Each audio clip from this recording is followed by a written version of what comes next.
کہ اس جیسا کوئی وفادار نہ تھا۔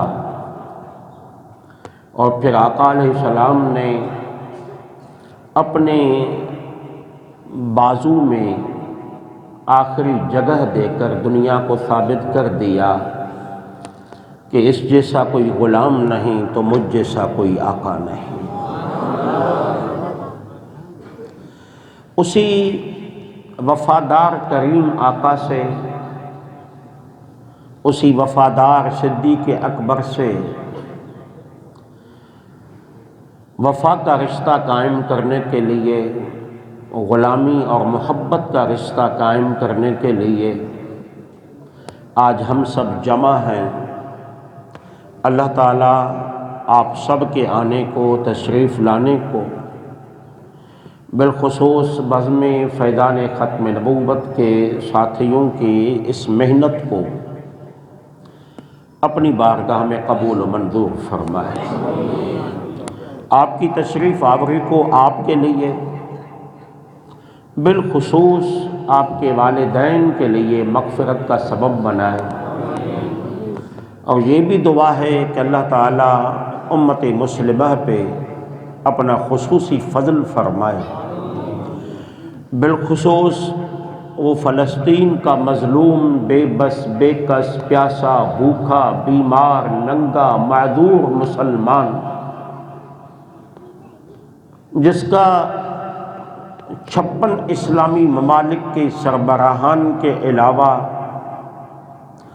بہت سارے طاقتور صرف تماشا ہی دیکھ رہے ہیں۔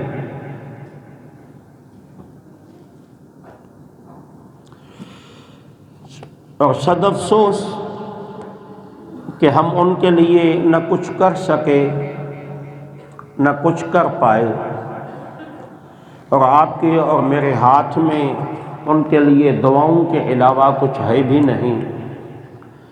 ہم یہ بھی دعا کرتے ہیں آج کے بابرکت دن رات میں کہ اللہ تبارک و تعالی فلسطین کے مظلوم مسلمانوں کی اس طرح مدد فرمائے جس طرح بدر میں مسلمانوں کی مدد کی تھی۔ میں عموماً سوچتا ہوں کہ کربلا میں مسلمانوں نے امام کی مدد کیوں نہیں کی تھی؟ تو حالات نے مشاہدے میں اس کا جواب دے دیا کہ بالکل یوں جس طرح آج مسلمان فلسطین کی مدد نہیں کر رہا ہے۔ ایک ایک کر کے مسلمان کو مارا گیا، ایک ایک کر کے۔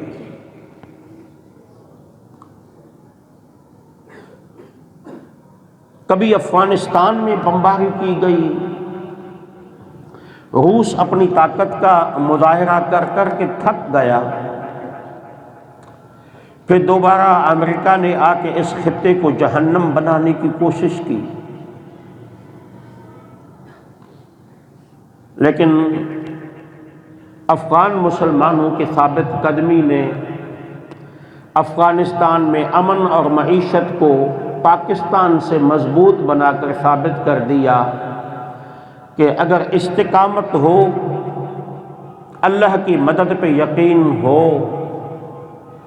غیر سے امیدہ خدا کی ذات کے علاوہ وابستہ نہ ہو، تو دنیا کچھ بھی چاہے ہوتا وہی ہے جو اللہ چاہتا ہے۔ پھر بوسنیا میں جو ظلم ہوا، پھر میانمار میں جو ظلم ہوا، پھر عراق پہ جو آگ برسائی گئی، پھر لیبیا کو برباد کیا گیا، پھر یمن کو برباد کیا گیا، پھر شام کو برباد کیا گیا، اب پھر ایک ایک کر کے اب فلسطین کی باری ہے۔ خواب خرگوش میں سونے والوں تک میرا پیغام اگر پہنچے، ہم دعا ہی کر سکتے ہیں کہ اللہ پاکستان کی حفاظت فرمائے۔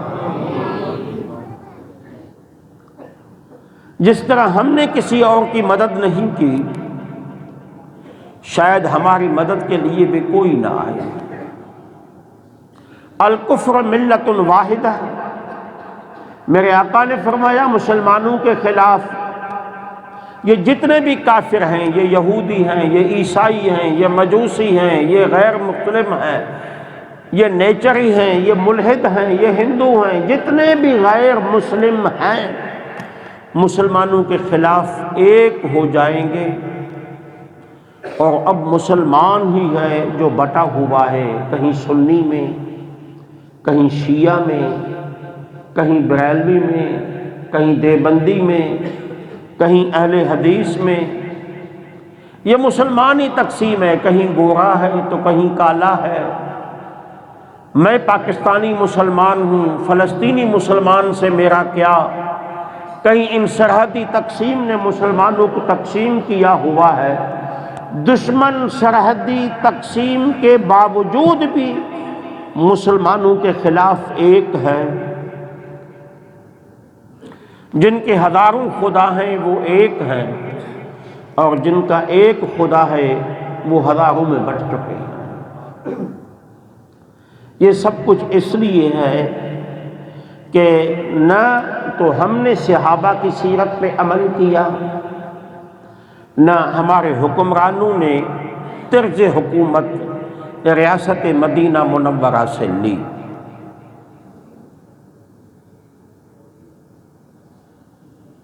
اگر ہمارے حکمران اپنی طرز حکومت صدیق اکبر کی طرح رکھتے، سیدنا فاروق اعظم کی طرح رکھتے، عمر بن عبدالعزیز کی طرح رکھتے، صلاح الدین ایوبی کی طرح رکھتے، محمود غزنوی کے طرح کے ہوتے، تو آج اسلام کو یہ دن دیکھنے نہ پڑتے۔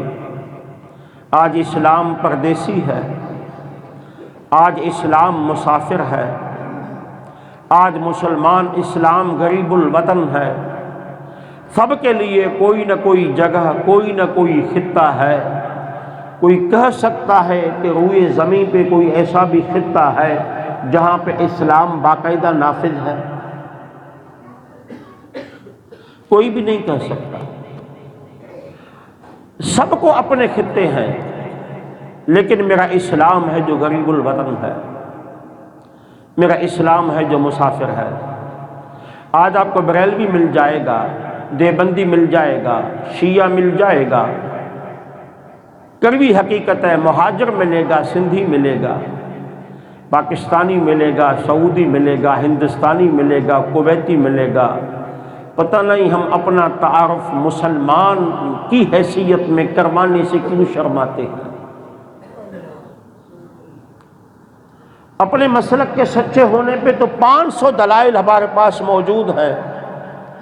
اگر میں اس مجمع میں ان پرانے مسلمانوں پہ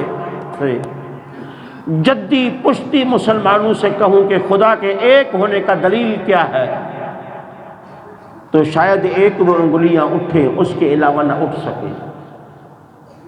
میلاد پہ دلائل تو مل جائیں گے، 11ویں پہ دلائل مل جائیں گے، 11ویں کے حرام ہونے پہ بھی دلائل مل جائیں گے، میلاد کے ناجائز ہونے پہ بھی دلائل مل جائیں گے، لیکن اسلام بھی ہے، یہ سچا مذہب ہے، مذہب ہی نہیں، یہ سچا دین ہے۔ اس کے سچے ہونے کا کوئی ثبوت، کوئی دلیل؟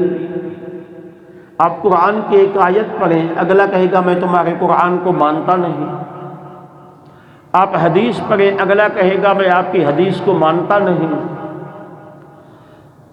ایک تلخ حقیقت یہ بھی ہے، جتنے بھی جماعتیں مذہب کے نام پہ کام کر رہی ہیں، ایک بندہ کسی حنفی مسلمان کو غیر مقلد اہل حدیث بنا کے سینہ تان کے کہتا ہے میں نے 5 لوگوں کو اہل حدیث بنا دیا، میں 10 لوگوں کو دیوبندیت سے بریلویت میں لا کے سینہ تان کے کہتا ہوں میں نے 10 لوگوں کو دیوبندیت کا مسلک چھڑوا دیا، لیکن یہی نوجوان غیر مسلموں میں جا کے اسلام کا پیغام کیوں نہیں پہنچاتا؟ یہ جتنی محنت اپنے مسلمان بھائی کے مسلک تبدیل کروانے میں لگاتا ہے، آئے دن ہر مسجد میں جھگڑا، ہاتھ کہاں باندھنے چاہیے، رفع یدین کیوں کی، اقامت میں کیوں نہیں بیٹھا، کیوں پہلے اٹھ گیا۔ ہم ان چیزوں میں منقسم ہو گئے، تقسیم ہو گئے، اور اسلام غریب الوطن رہا، اسلام مسافر رہا۔ کسی سے مذہب کی بنیادوں پہ تعارف پوچھو تو وہ کہے گا میں بریلوی ہوں، میں دیوبندی ہوں، میں شیعہ ہوں۔ اپنے آپ کو مسلمان بتانے والے شاید بہت کم ملے، اور کفر نے جب بھی آپ کو مارا ہے اس نے آپ کو شیعہ سمجھ کے نہیں، سنی سمجھ کے نہیں، اس نے آپ کو لا الہ الا اللہ محمد الرسول اللہ کے بنیادوں پہ قتل کیا ہے۔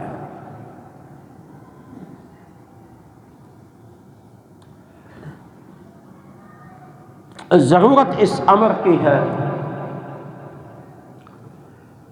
کہ حکمران طرز حکمرانی صدیق اکبر سے لے، اور ہم عوام طرز زندگی حضرت ابو ذر غفاری سے لے۔ حکمران طرز حکمرانی سیدنا فاروق اعظم سے لے، اور عام مسلمان طرز زندگی حضرت حسن بصری سے لے۔ مسلمان حاکم طرز زندگی عمر بن عبدالعزیز سے لے، اور عام مسلمان طرز زندگی جنید بغدادی سے لے۔ اللہ کی عزت کی قسم، کوئی دشمن کسی مسلمان کی طرف آنکھ اٹھا کے نہیں دیکھ سکتا۔